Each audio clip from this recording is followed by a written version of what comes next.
aviruddho bhuteshu kamosmi. He says a beautiful thing which will console all of you. Kamosmi, I am kama. I am lust. Narayana says. Swamiji, Bhagavan in Gita has said, Kamosmi. Underline, learn it by heart, so that you can tell everybody.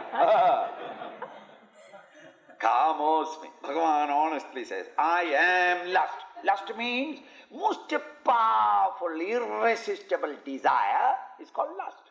For anything. Not necessarily for women or sex. Lust for money, lust for power, lust for position, lust for wealth. It can be lust for anything. Lust for knowledge. Lust meaning irresistible, inordinate amount of desire for anything. I am that power behind desire. But Swamiji, desire is unspiritual, and you said that you are right. I am not desire, but I am the power behind it. Which desire, sir? Dharma aviruddha. Desire that is not contrary to a righteousness. That desire, it is me. There's a great prophet or a saint or a sage is coming out into the world, functioning in the world for the benefit of mankind. You and I can stand far away and say the fellow is working selfishly. He wants his ideas to be propagated. You can point out to him and say, it is desire that is prompting. Narayana says, yes, I am the desire in him. That desire that is coming out, that sankalpa shakti is coming out through him, is me alone. Why? Because he is using that desire only.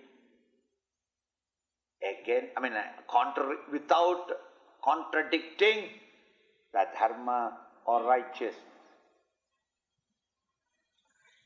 Righteousness means good. Unrighteous actions means sin.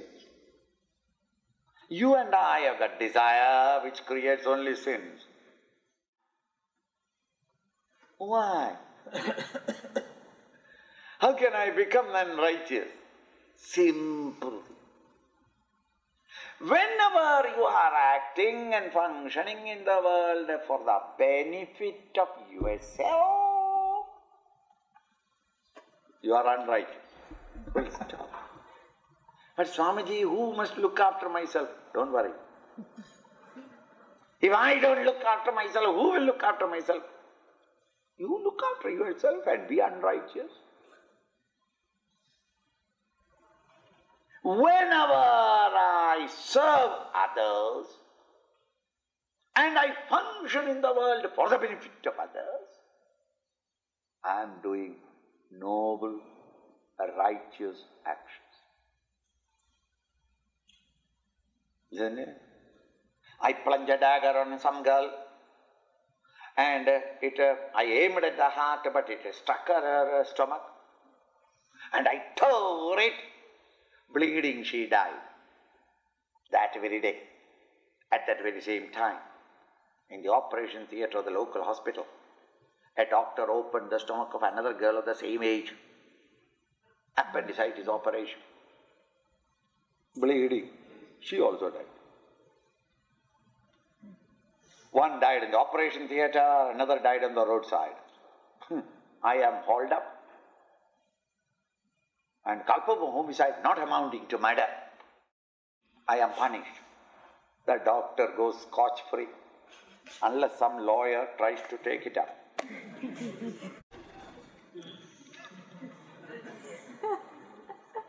Why? It is not the action. Action is the same. With that 10-inch knife, both the doctor and the man, what he did is the same. Punctured the belly of a living girl, bleeding, both of them died. The doctor, we congratulate him. Oh, doctor, thank you. You did your best. But what to do? Unfortunate. Why don't you come and tell me also? Swamiji, you did your best, but I am punished. Why? In the materialistic, secular law, if you read the law books, you will find that my intention, my motive was selfish. She was not saying yes to me. Finish. Rub her out. As an example for other girls. Everywhere I can say that. Do you know what happened to Mary?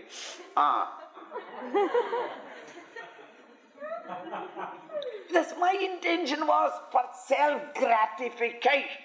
My lust or my passions to satisfy. That was my motive. While the poor doctor had no such motive. His intention was to somehow cure the patient and put her on pill. He did all things that the science taught him, with all carefulness, and did it. But in spite of that, the patient collapsed.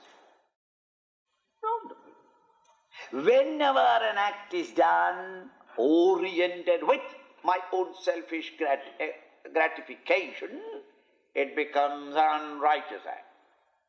Whenever actions are undertaken, the same action may be undertaken for the benefit of all others, it is a righteous act. In defending my home, or my community, or my country, if I take up the weapons and go as a soldier in the war, and I literally shoot to kill my own enemies, other human beings, it is not murder. 3 years, 4 years of continuous warfare. And I was in the front all the time. After 4 years, I come home. Can I say that 4 years regularly I was killing? Now 1 week I have not killed at all. I feel like killing somebody.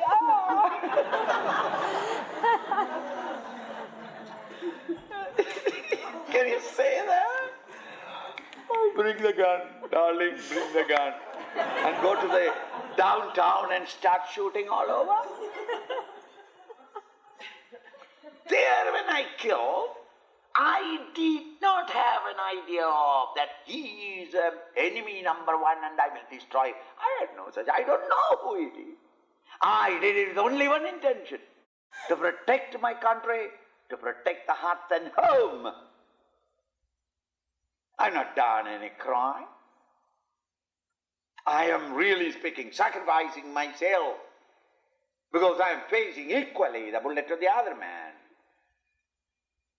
for the sake of defending the public or the women and the children of the community. But when I am going out and killing for a recreation, and the excuse is also very valid. 4 years government had trained me to do that, and then I felt like doing it. What is wrong in it? No. There it becomes for selfish entertainment. If this is understood, this is in one line said in a Mahabharata, Paropakarartham idam shariram. Idam shariram, this body, is meant for para upakara, for the service of others. You are given this body, you look after it, feed it, nurture it, nourish it, give exercises to it, keep it trim, that's your responsibility. But it is meant for, not yourself, for the service of others. You are the lust. Your physical abilities, your emotional beauty, and your intellectual achievements are not meant for your self-aggrandizement. It is meant for the service of others. When in that attitude, when I function, every act of mine is dharmic, righteous. So any desire rising in my mind, in order to bring happiness to all others, in that kama, desire or lust, you shall see my beauty and glory at all times. Is it not? The anxiety of one who is serving the society or the community or the world, don't you see really divine? Who is that mother? Teresa. Now, not that I didn't remember the name. I want you to show you that. Mother, and all over the world, any part of the world, they will say immediately Teresa. Why? You are enchanted by it. What is it that frail woman doing? Is it not from morning till evening she is doing only for the service of others and not us? In her activity, don't you see a divine splendor? A Mahatma Gandhi, he did not do it for that he may become Prime Minister of England. And my son also must become Prime Minister. Nothing of that sort, is it? Think, not a trace of selfishness in it. What a splendor that life. How it enchants everybody.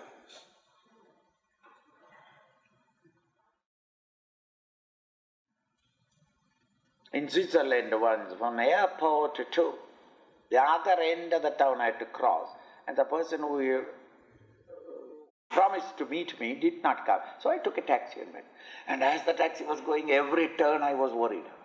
Because, the meter is going on, and that sound is more painful than any other sound.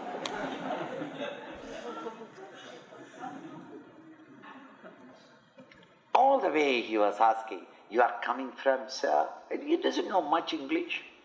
You come, sir?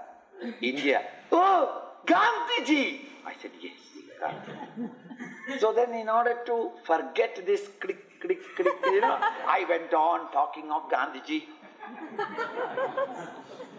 By Jove, by the time I reached the Sonnenberg, which is in the other end of the town, mind you, it is generally 30, 35 francs.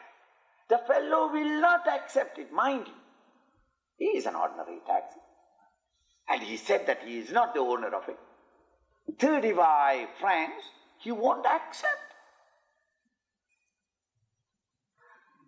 Why? You are coming from Gandhiji's. What is his attraction for Gandhiji? He doesn't know the politics of India. He doesn't know the economics of him. Similarly, there are people in India respecting, revering Reverend King. These are the things where you find a multi-millionaire, nobody cares. He has acquired a lot. Who cares for them? Hughes, who knows about him? Multi-millionaire. On the other hand, an individual who is even your grandfather or your father has shown so much love for you in the early ages of your life, and he died away. I tell you, you will never forget him, and whenever you think of him, there is an aura about. Even your own father and mother, if they were full of desires and passions and only want to acquire and not to look after you, or they not made any sacrifices, I tell you, even though it's the blood of your blood, flesh of your flesh, you hate him. That rascal, the more I forget about him, the better. Don't mention his name in my praises. Think. See, I'm trying to give you the idea to make you realize that it is not an idle claim. Dharma aviruddha kama, desire that is not contrary to righteousness, that very desire is me. That is why men of realization are the great prophets and masters.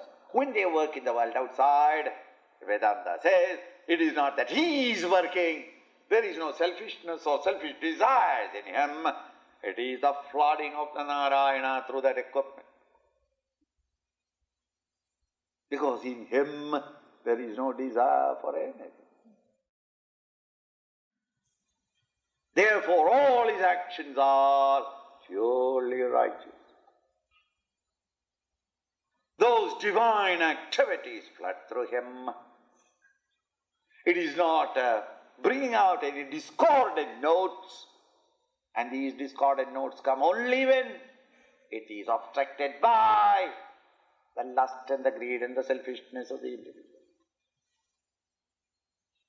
Dharma viruddho bhuteshu kamosmi bharatarshapa. So then when you are sitting on meditation, a desire comes in your mind. Don't feel that you are disturbed. Analyze it again. Is this desire coming out of selfishness? Then Mr. Devil is working in front of you. Is it unrighteous desire? The very strength in it is nothing but the higher. See that? How these thoughts can be made use of. Once it has gone into your understanding, they will come to help you in all moments of meditation, contemplation. The teacher points out, ये चैव सात्विका भावाः ये चैव सात्विका भावाः राजसास्तामसाश्च ये राजसास्तामसाश्च ये मत्त एवेति तान् विद्धि मत्त एवेति तान् विद्धि न त्वहं तेषु ते मयि न त्वहं तेषु ते मयि. An average, intelligent, extroverted individual, as every one of us is, to an extent when we understand, when we look to think about it, we have no objection in accepting true the world of matter, the entire cosmos around me, they are indeed created by somebody other than us. Chalo. Because you and I did not create the sun, the moon, the stars, or the lightning, or the thunder, or the stars. Nothing we made. The mountains and the earth and the river and the... Okay. The plant kingdom, the animal kingdom, the human kingdom. Yes, we did not create. True. So there must be somebody who created. Under very strict scientific laws, precise laws. And those laws are governed by the nature. So we generally call him as nature. What is that? Nature. Full stop. And from that word nature to the concept of God, a God created, a creator created. Okay, for purpose of discussion, let us accept it. We can accept it. Our intellect will accept. Now the question is, Swami, from him everything came was the declaration. I have no objection partially to accept that the outer world certainly is created by somebody else, because I entered into that world. I was not the cause for creating the sun, the moon, the stars, or the world of reality. I admit. But, Swamiji, don't say that God created everything. My thoughts rising in me. My creative thinking. Where does God come into the picture? If you say that even the thoughts are coming from him, then he must be a very vulgar man. That is all my thought. Because my thoughts, 98% are really vulgar thoughts. And 2% good thoughts are really in spite of me. Some good thoughts sometimes come. So these are all from him. It is all my thought. I planned to come to the camp. I am staying here. I thought that... We cannot easily accept it, readily accept that thoughts are also rising from him. The teacher points out, Ye chaiva, whatever that is the thoughts that are arising from you, in all of us, not in you, all people, plant, animal and human, if there are thoughts there, all thought potential in the mind of creatures, all those thoughts fall under three types. The sattvic, the rajasic and the tamasic. It's a Greek word. Technology developed in India so much that the scientists had to use Greek words. Sattvic, rajasic, tamasic. Now these three are three types of thoughts that fall, that into which fall all our thoughts. No heart or mind can think any thought which do not fall under, which cannot and will not fall under any one of these three. Something like the various families into which the plants have been classified, all the plant kingdom in the world has been classified. Just as the families into which all the living beings have been classified in zoology. Similarly, these great, mighty, subjective master scientists, they classified all thoughts potentially, that is potentially possible for the human mind to think, and they analyzed and they found that they fall under three categories. Sattvic, rajasic, tamasic. Tamasic thoughts are dull, low, vicious, animalistic thoughts. Rajasic thoughts are thoughts that are prompted by great ambitions, ideas, brings out mental agitations. In the tamasic thoughts, there is no agitation. Because the entire idea of the tamasic indolent man is minimum work, maximum pay. Eat, sleep, and get up and eat. And what you are eating, it doesn't matter. Don't ask me to work that, don't do that. See? Welfare. Living on welfare, tamasic. So why don't you go and work at 3 days in a week? You can have a better standard of living. Never mind. I'm getting my food all right. Tamasic. The others are goaded by endless desires and ambitions and want to achieve great things, and therefore he is ever restless, planning and programming and trying to find out that project, this project, that I must do, this I must do. That kind of mind is called a rajasic mind. Sattvic mind, quiet but alert. This is a mind that comes, or the quality, the state of the mind of poise and balance and quietude. Mind at creative poise. A painter standing with a brush, standing in front of the easel and pausing.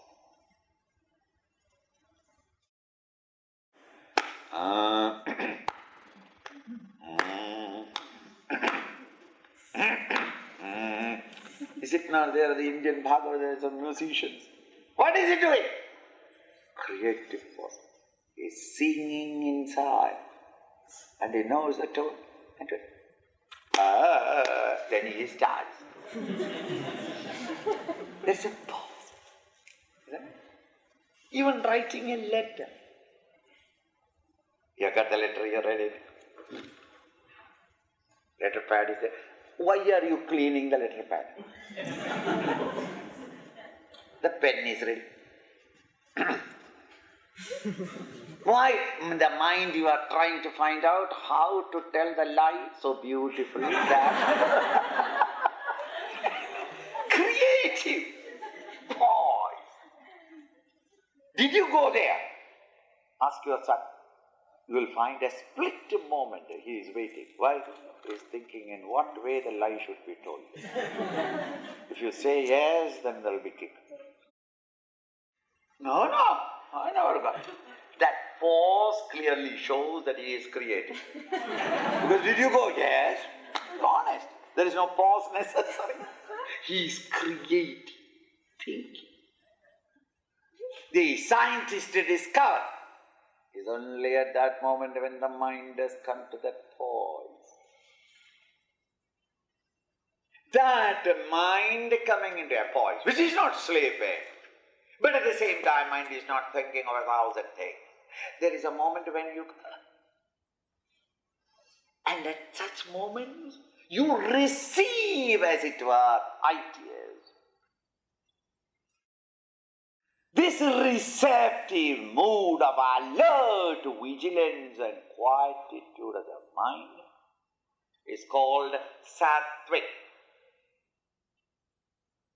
When rajas is predominant in your mind is vikshipta, agitated. When tamas is in the tamas climate has come, you find even the most brilliant man cannot think. Monday or Tuesday, after dinner, and you are feeling already tired. A long day. And you are a great financier or a businessman, you know everything about. Your friend from the neighborhood comes and tries to explain to you a new project that he has conceived. And he is explaining everything. And then, after a time you will have to say that, excuse me, shall we discuss tomorrow? Why? I cannot grasp anything. That doesn't mean that he has no ability to grasp. He is tired. He is tamasic. Indolence or sleep has come and overwhelmed him, that he cannot think anymore. That climate of our bosom, when the intellect cannot think and correctly know what is happening, that mental mood or the climatic condition in your bosom is called tamas. What in English they will call as the good, mediocre, and the worst. Good, bad, or indifferent types of thoughts come in our bosom, and this is famous in the Sankhya philosophy, indicated as sattvic, rajasic, tamasic. The rajas, carefully now, I'm more subjective I'm going. Rajas, when the mind is agitated, the mind projects, isn't it? I want that, and then that must also be done, and this must be done, and then only I can get that and that. Projects. The more the mental agitations, in fact, the intellect is under the influence of tamas, becomes dull. Think of a moment when you are extremely agitated because of anger. Your thinking capacity goes. Too excited. The boarding, has been already announced, or the railway train is coming, and you are in the railway station with wife, 4 children, and 9 pieces of luggage. Railway station, the train is steamed in, you don't know whether you will get the seat or not, and you have got the wife, and the children are running in various directions. You must have an idea of where the children are. By the time you must count on the luggage all over, 9, 9, 9, 9, 9, all right, 9. And then by the time she has taken one and ran, and then I see only 8. I was worried about 8, why this is one. And at that time, you go to him and say, hello, Mr. Gupta. Yes? Oh, good one. You are worried about all this. You say that now. When you are going to Madras, are you going to Madras? Yes, I am going to Madras. When you go to Madras, meet so and then tell him this message. It happens. In the airport, in the railway station. It has happened to me. Please, will you just... Oh, you won't say no, you are a decent man. Certainly, so simple. All the time I am calculating whether the porteress ran with the luggage or not. All the luggage has gone in, I count all of them in the room, and then children are all there, children also counted, and then you see, last item you see whether the wife also is inside. The train has started. When the train has started, what a relief! Now, do you think that I will be able to give the message? I have long ago forgotten. Before the train has started, I have forgotten. It's not my fault. I am honest. I really want to help him. But it never registered in my intellect. Because the mind was agitated. At that time, whatever you say, my intellect cannot grasp. Where the rajas has disturbed the mind, the intellect cannot grasp or perceive it. Tamas comes.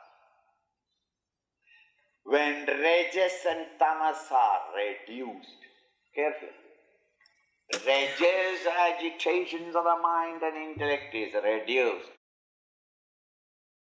When the agitations of the mind is quietened, the intellect becomes sharp.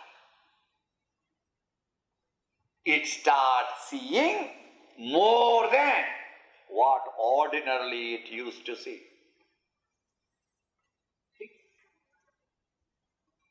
When thus rajas and tamas is reduced, sattva increases. Sattvikata, or that creative quietude, is your nature. It is with you. But today it cannot express itself because rajas and tamas is disturbing. When rajas and tamas is quieted, the mind is quiet. In contemplation, prayers, meditation, etc., the intellect's ability to see ahead or clearly becomes intensified.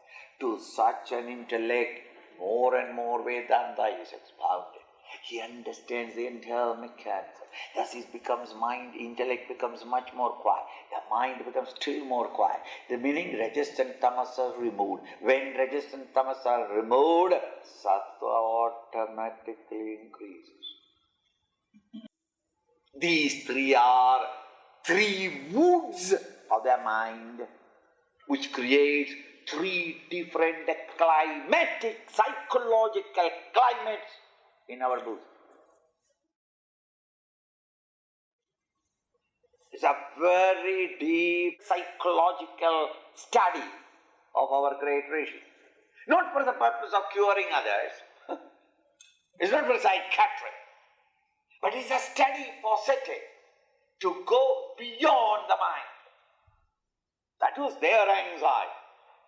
They found, but the thoughts, the texture of the thoughts, the moods of the mind change under the influences of preponderance of these three climatic conditions in the bosom. All of us have got all the three.